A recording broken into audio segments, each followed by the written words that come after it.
Meu nome é Yuri, todo esse meu currículo aí, o Bona, o professor Bona, apresentou muito bem.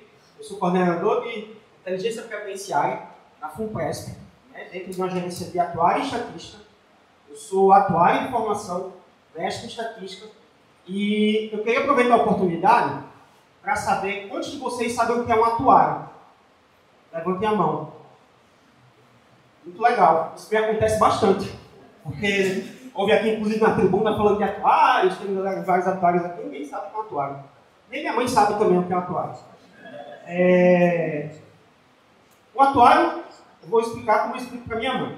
É a pessoa que faz uma estatística financeira. É uma pessoa que vai lá no cálculo da previdência e fala, ó, tá no vermelho, pode gastar, né? Uma conta lá de 40 anos para frente, a gente vai lá e dá esse retrato hoje, né? Se está faltando dinheiro ou se não está faltando dinheiro. E além desse lado profissional, fico feliz de ver uma plateia com esse público aqui. Eu sou quase geração G, tá? É Z, né? É Z. YZ. Saí da universidade esses 10 anos aí, continuo universitário, estou dentro de um doutorado em estatística. De vocês aqui, só uma pergunta também. Quantos se identificam como de humanas? Por favor, levante a mão. Quantos se identificam de exatas? Aí eu gostei. Estou em casa. Estou em casa. Bom. Eu queria só fazer um parêntese. Então, acontece que a contabilidade, a administração, o direito e a economia estão no rol das ciências sociais.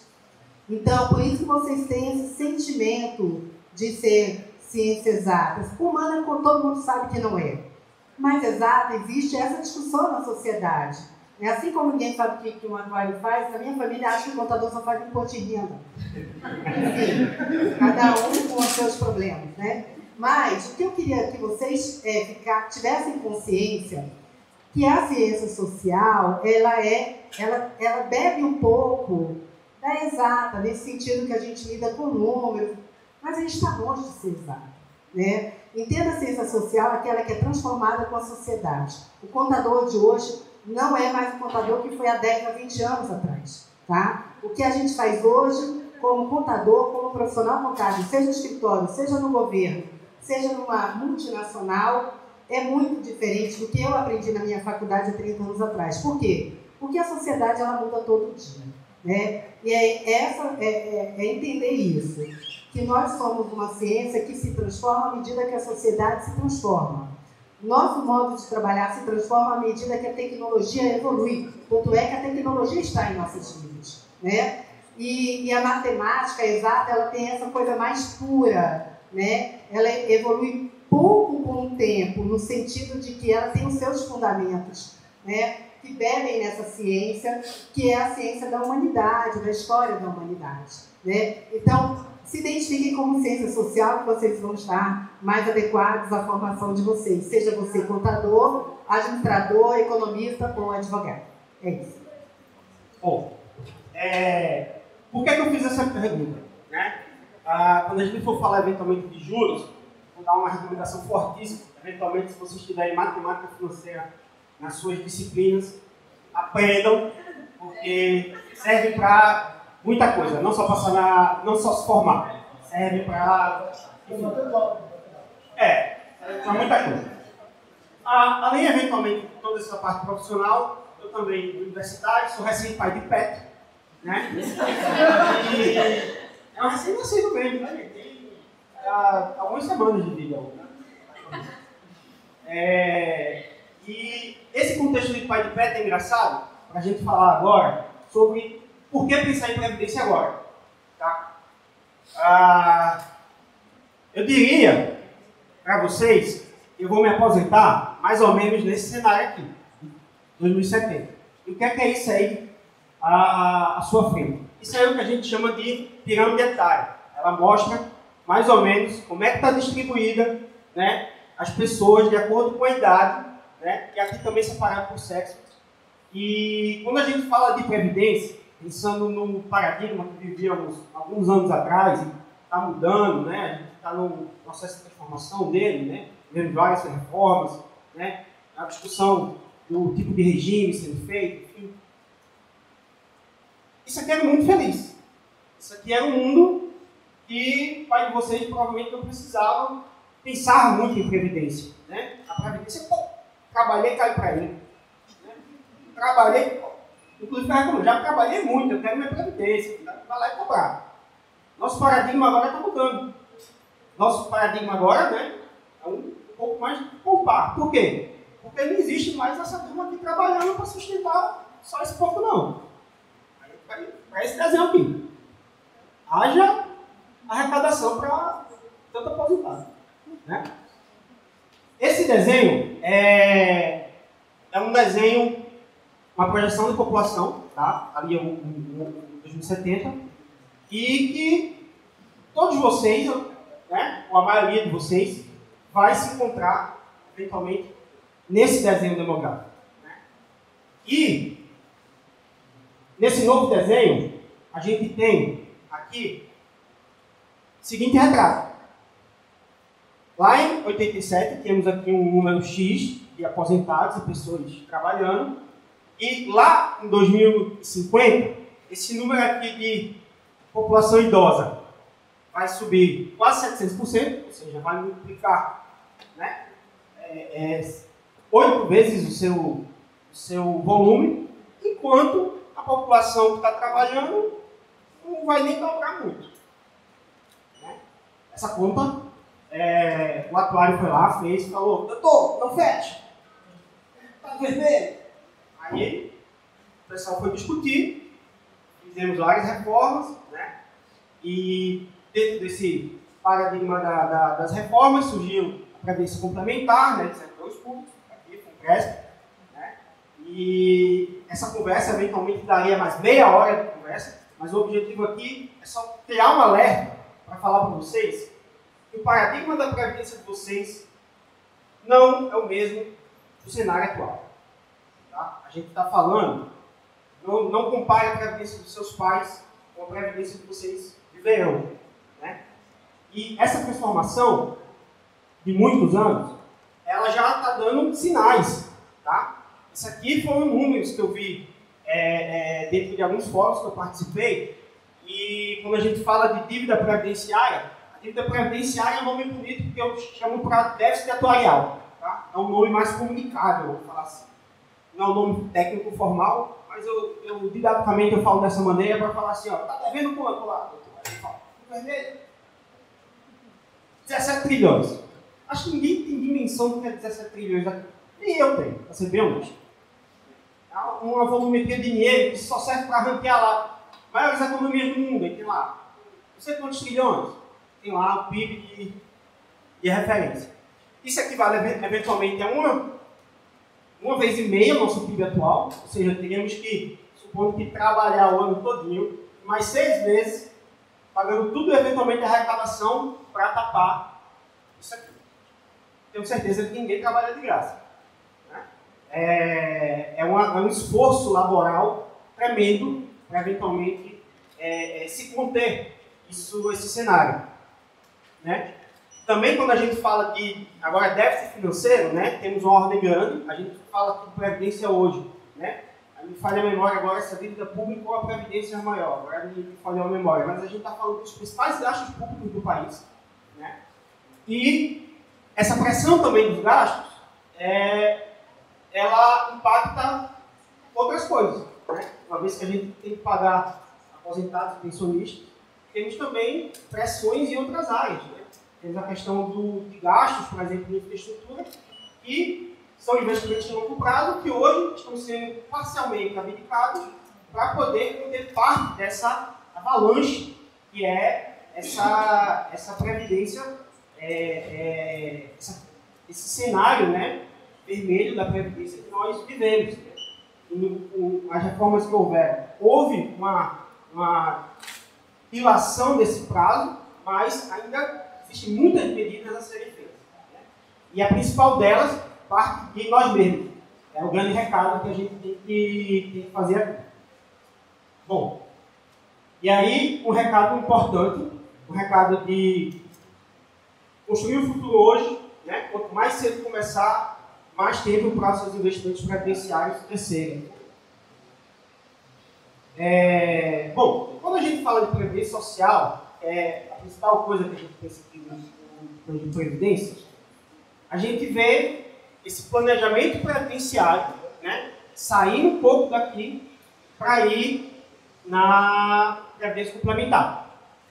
A previdência complementar ela surge, né, como um elemento, e a partir da nossa educação previdenciária, da nossa educação financeira, né, ela corrobora para esse rendimento futuro de todos nós.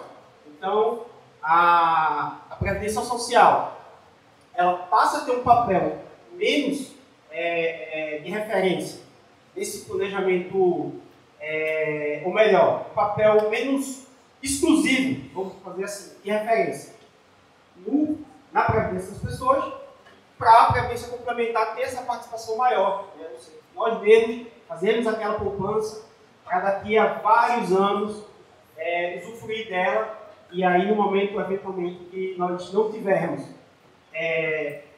capacidade de trabalhar mais, esse é o grande papel da previdência, né? Quando não tivermos mais força suficiente, né, em razão da idade, para poder estar atuante, né, de forma suficiente no mercado do trabalho, nós usarmos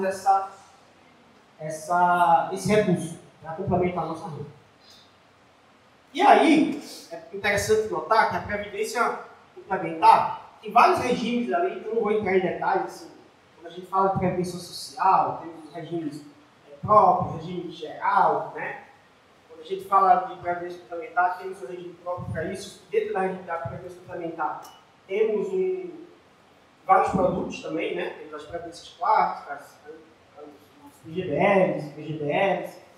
Só que eu não quero adentrar muito nesses produtos, no sentido que o propósito da capitalização lá da previdência complementar, eu queria ancorar aqui em vocês, nesse desenho aqui que eu fiz muito esforço no programa, né? Que mostra uma ilustração do que R$200 a uma taxa de 0,5% ao mês, né, faz no horizonte de tempo de 40 anos, para quem começar com 20 anos, que acredito que seja a média da idade aqui, e para um cara feito eu, supondo que eu tivesse começado hoje, mas não é o caso, eu vou explicar esses pontos, né, de como foi meu conhecimento da Previdência alguns anos atrás, e que esses mesmos R$200, em 40 anos, ele deu aqui uma ordem de 400 mil, no final. Com 30 anos, 10 anos depois, né, metade. Você fala, não, mas assim, o cara, ele juntou 40 anos, fez 400 mil. Ele juntou 30 anos, fez metade. Esse é o poder do juros compostos. Tenham atenção a isso. Cada ano que passa faz uma diferença enorme. E é por isso que nos reunimos, fizemos esse esforço, né, desse evento aqui, magnífico, para, no dia de hoje, falar para vocês, do que for cabível, comece. Né? Aí eu vou falar um pouquinho de cultura previdenciária, muito mais importante do que falar sobre produtos, né, aqui, é falar sobre o hábito e a consciência, assim como vocês, todo mundo hoje se eu perguntar aqui assim, e acha que precisa ir para a academia? Eu não vou nem perguntar porque todo mundo vai lá não está, não. É algo assim, é chover no molhado. Óbvio. Né? É óbvio que eu tenho que ir para a academia para ficar saudável, para ficar bonito, né? Para ter meu namorado de fora, enfim. Tem razões. Previdência é a mesma coisa. Mesma coisa. Eu preciso cuidar do meu futuro. Preciso começar hoje algum esforço, alguma disciplina, assim como dói muito para a academia, você vai lá, pelo menos eu tenho essa mesma dificuldade, né, de acordar de manhã e falar assim, tem que ir para a academia. Aí você acorda aquele friozinho gelado, né, sair da cama, pôr a roupa, Aí nesse meio do caminho você já desistiu. E aí aquela sua consciência de que você precisava ir para a academia, perdeu um dia. Aqui é a mesma coisa. Você vai perdendo um dia de cada vez até que você perdeu 10 anos e aí você perdeu metade da sua população. Então, comecem hoje. Tenham essa consciência de que acumular para o futuro é importante. Tá? O alerta de antes falava que o cenário mudou e o aviso é: vocês precisam guardar. E o segundo aviso é: cada dia importa. Principalmente quando você é jovem. Bom, agora, falando da academia, eu vou falar um pouquinho agora de cultura previdenciária. Aproveito a oportunidade para relembrar, perguntem, tá? O tópico agora vai ser um pouquinho diferente do anterior. O anterior é mais chato, mais numérico, cheio de PIB lá na referência. Agora eu queria falar aqui como pessoa, né, que viveu esse processo, que viu esse cenário e incorporou o hábito da cultura previdenciária para si.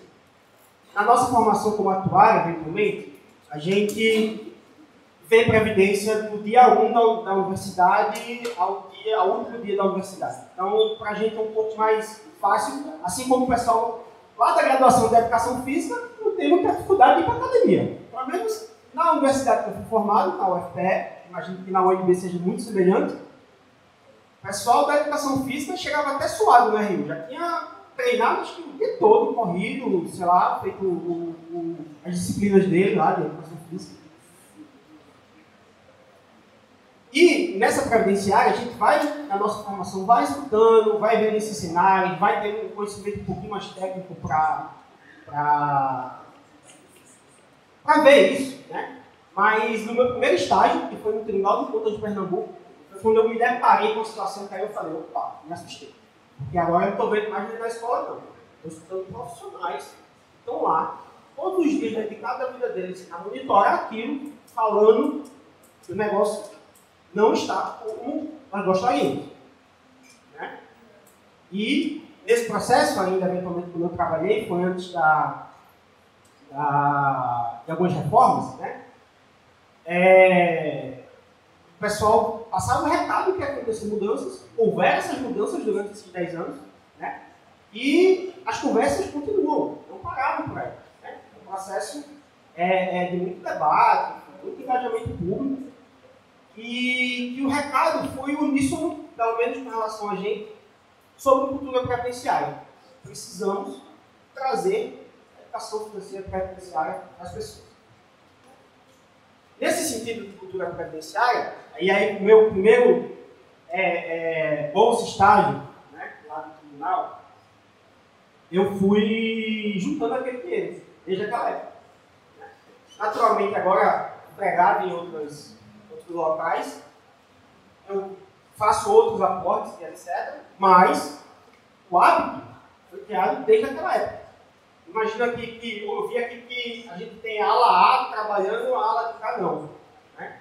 Mas tenham incorporado no seu estágio, por mais R$10 que seja, por mais esforço que seja, criem o hábito de reservar algo para o seu futuro. Não pensando que aquele valor agora, e aí no meu estágio também se diz, aquele valor agora assim, é irrisório. Poxa, isso aqui é para comprar um hambúrguer no máximo. Por que eu vou juntar isso? Não é sobre o valor, a importância que eu tive naquela época da aprendizagem. É sobre o hábito. É sobre entender que aquele montante não devia estar misturado com outros. Né? Porque aquilo ia ser destinado a algo que condisse com o prazo. Eu vi que esse hábito é importante. E aí algumas coisas me fizeram refletir sobre hábito, eu resolvi colocar aqui. E a primeira delas, e aí eu via isso muito com meus colegas de estágio, e até hoje, na verdade, profissionalmente, que é a aromatização da casa. Eu coloquei aqui duas frases de algumas músicas. A primeira, vocês talvez conheçam, a Isa ali, com certeza a Isa vocês conhecem. Aqui de baixo, foi para a plateia 40 mais. Nem sabe que é a minha. Né? Eu botei assim só para fazer uma comunicação mais aberta. Né? Essa música aqui, inclusive, certeza que eles estão lendo, cantando essa letra. Né? Certeza, absoluta. E qual é o objetivo aqui de falar sobre a romantização da casa? Quando eu falei que cada dia importa, a gente justamente falar assim, deixa minha vida me levar. Não vou fazer nada agora, amanhã é um novo dia, amanhã eu tento de novo. Isso vale eventualmente para o dia que você falhou nessa sua missão pessoal. Se você reconhece que realmente falhou, isso não pode ser justificativa para amanhã você falhar de novo e achar que está tudo normal.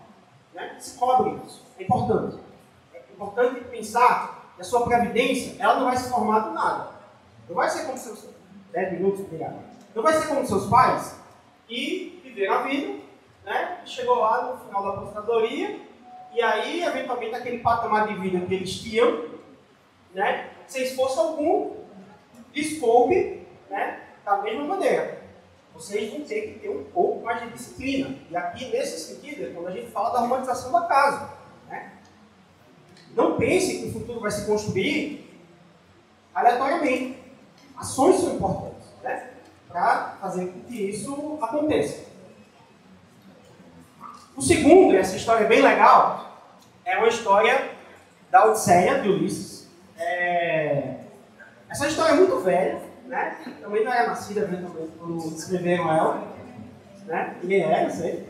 E o legal dessa história é que, assim, como clássico, sempre traz metáforas que valem para os nossos dias de hoje.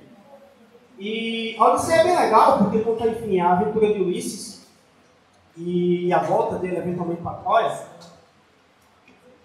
Durante a primeira parte da Odisseia, que fala sobre as aventuras no mar, um dos episódios, acredito que esse é logo depois do episódio do Ciclope Polifemo, não, desculpa, depois do episódio da Feiticeira Circe. O Ulisses, ele eventualmente no rumo de Troia, né, ele ia voltar para saber o que estava acontecendo em Troia, ele sabia que ia passar por um vale, né, rochoso, vale no sentido marítimo da coisa, tá? Cheio de sereias. Sereias até então criaturas que, quando cantavam, atraíam os marinheiros para o mar. Né? Esse é o estereótipo da sereia. E aí Ulisses, muito astuto, ele aplicou o que está descrito aí em tela.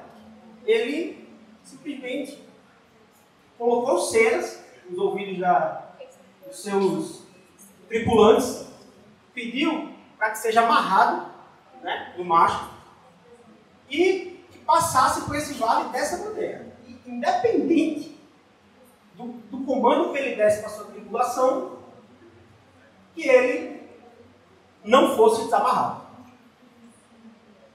As sereias cantaram muitas coisas assustadoras. E depois eu vou fazer a analogia para o dia atual. As sereias, inclusive, uma passagem da Odisseia, as sereias prometeram dar conhecimento a Ulisses sobre Troia. Exatamente o motivo que ele está voltando. Né? Ele pensou assim, poxa, eu posso resolver minha vida agora. Né? Mas ele amarrado, eventualmente, não caiu na tentação das sereias. Né? E os marinheiros não viram, na verdade, eles estavam todos escapados e remando. O que é o canto da sereia para a gente na Previdência? É um desafio atual. A Previdência fala sobre um horizonte aí de 40 anos, de 30 anos, em que cada dia de hoje importa. Né? Só que, assim como a Alessandra comentou, né, que a filha dela tinha gastado lá R$270, imagina quanto a filha dela poderia ter juntado para naquele gráfico lá nos 60 anos, esses mesmos R$270. Esse esforço, né, ele também tem que ser um esforço humano, no sentido de não estar exposto a coisas que lhe façam mexer nesse dinheiro da Previdência. E aí, eventualmente, a Alessandra ensinou muito bem sobre como separar o dinheiro nos pouquinhos, o que é reserva, o que é consumo. E, dentro lá da apresentação dela, ela também falou assim, o que é Previdência. E esse da Previdência é o que tem que ter mais cadeado. Porque ele é o mais tentador de ser mexido, porque você não vai precisar dele amanhã. nem depois, nem na semana seguinte, nem no ano seguinte, nem daqui a 3 anos, nem daqui a 10 talvez. Então, por que eu estou juntando isso? E qual o propósito? É esse propósito dos 40 anos. Então, é muito tentador achar que a gente pode mexer naquilo e depois recompor, né? E a gente fala, quando a gente fala de previdência, simplesmente dentro do segmento financeiro, de maior patrimônio, talvez o de maior patrimônio acumulado. Por quê? Porque é uma poupança de muitos anos das pessoas, né, vão ser usufruídos. Então, cuidado. Cuidado com o seu dinheiro da previdência. Né? Crie mecanismos para se afastar, eventualmente, de mexer naquele dinheiro. Seja astuto, né? Seja humano, reconheça que você também cai em tentações. Eu caí nas minhas. Né?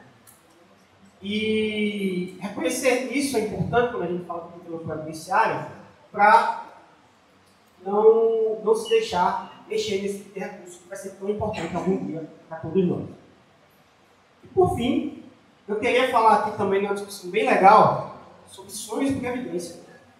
Eu queria até um filósofo, talvez, porque assim, ele pode até falar assim, não, mas o sonho é um propósito da minha vida, é maior do que o meu sonho.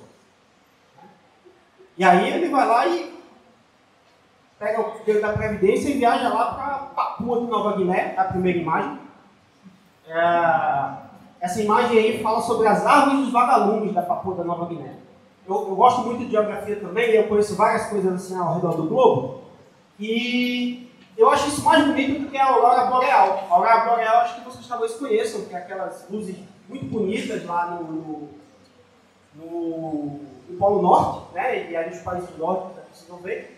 Mas essas árvores de vagalumes, se você for lá em áreas lá da Papua de Nova Guiné, de noite, né, em lugares de muita natureza, você vai poder ver essas árvores repletas de vagalumes ao ponto delas parecerem ter luz própria.